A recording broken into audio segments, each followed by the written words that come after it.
We'll begin with the blueprint. The blueprint leads with ex-CDS Irabo at Armed Forces Day.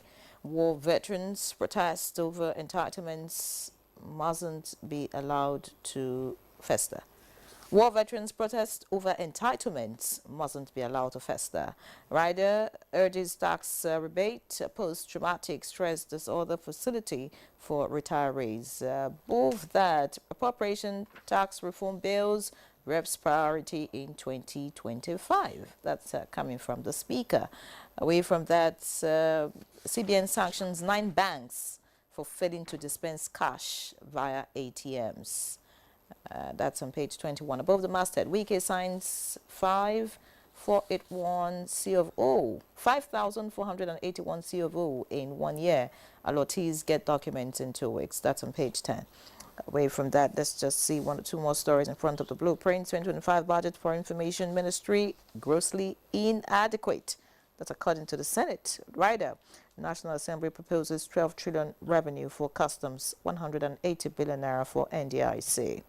And finally, from the front page of the blueprint, in a green strip, FCT police snap 348, recovered 10 trucks, vandalized metals, 26 manhole covers.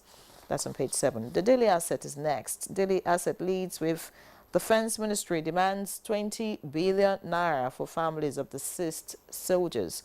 The rider seeks improved funding to battle bandits in Northwest. And one more on the front page right here, we have Lagos mandates CCTV on high-rise buildings. That's on page 20. All right, Claire.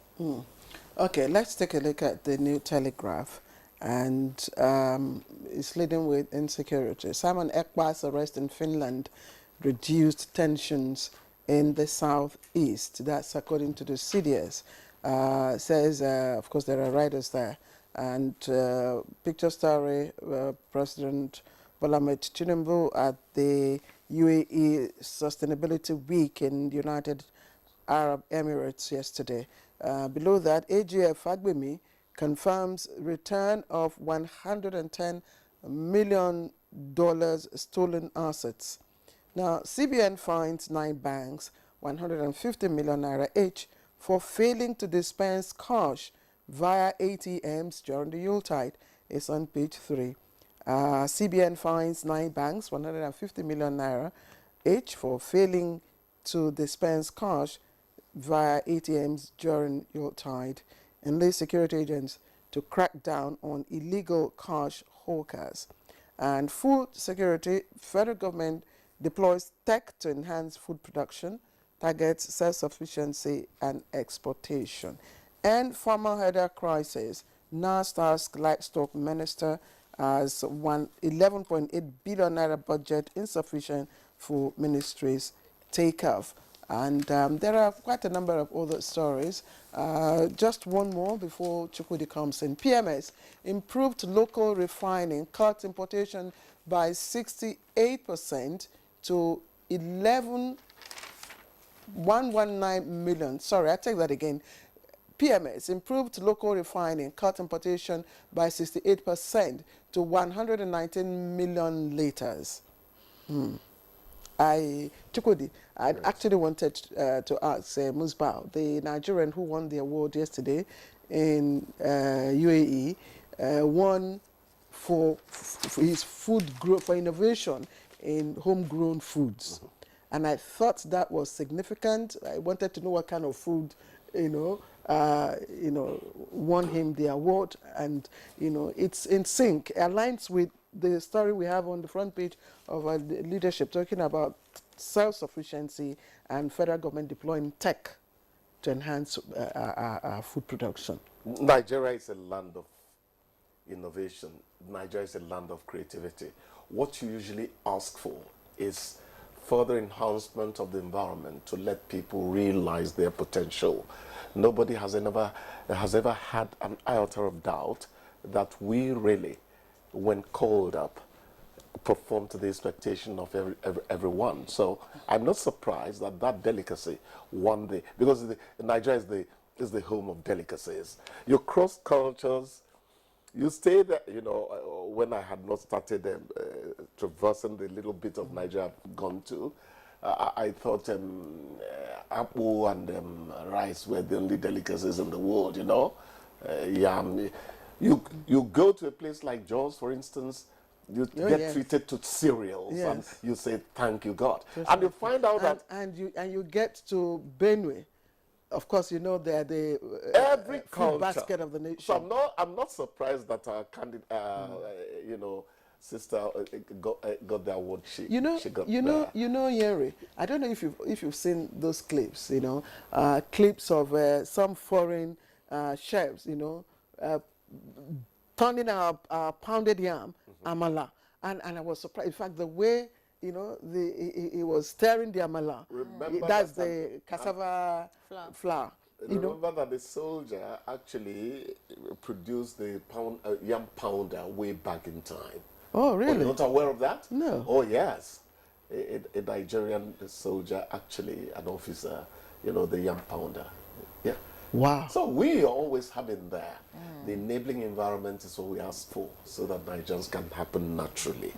You know. And you see what happens now with the modern chefs that we have, what they do with our local delicacies.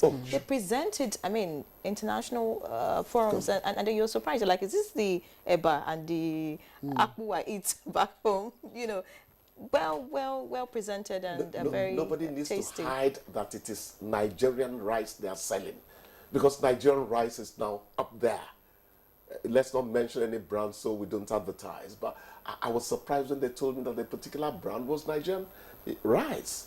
So we are really, the milling process has been upgraded. It's just like bread.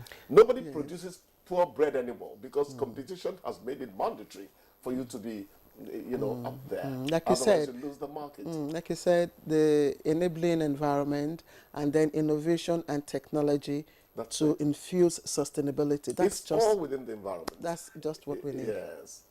So we're really getting there. The Armed Forces Day, we just have to, you know, say thank you to these men in uniform.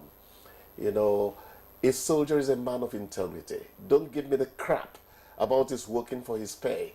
Would you allow yourself to go pay the supreme sacrifice, make the supreme sacrifice, just because you are paid 2 billion in a month, you know? So they are men of valor. They are men whose integrity should be cited wherever we are.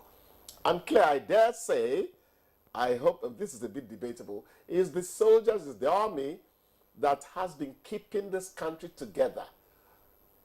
The shenanigans we show in public life, in CV life, you go to the barracks, they're highly minimized. Who wants to know whether you're a Yoruba, Efik, or Iwira?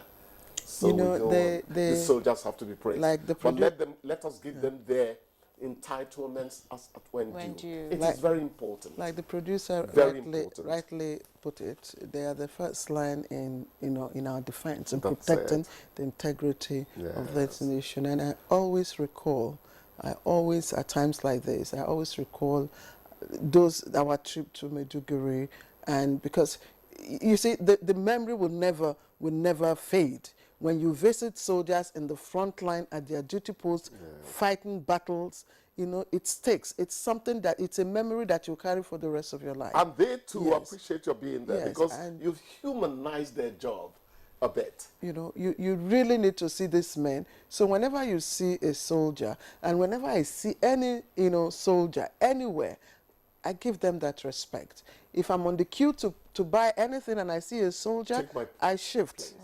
I usher, please go ahead. Because it's not the person you are respecting. It's they get on an airplane in the UK or US. Yes. The entire plane, you know, recognizes that a member of the armed forces is on board. Like you rightly say, you know, it's not the amount they get. It's the fact that they know that when they go out there, chances are that they may not survive. Oh, sure. Yet, I mean, I don't know how many of us here will know that doing this job, this is, God forbid, in the course of doing this job, you may not. Really, will you take it up? No.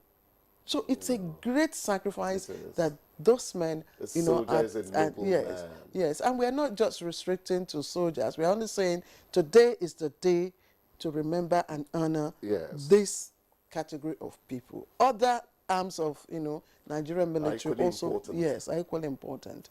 Chukwudi, we've exceeded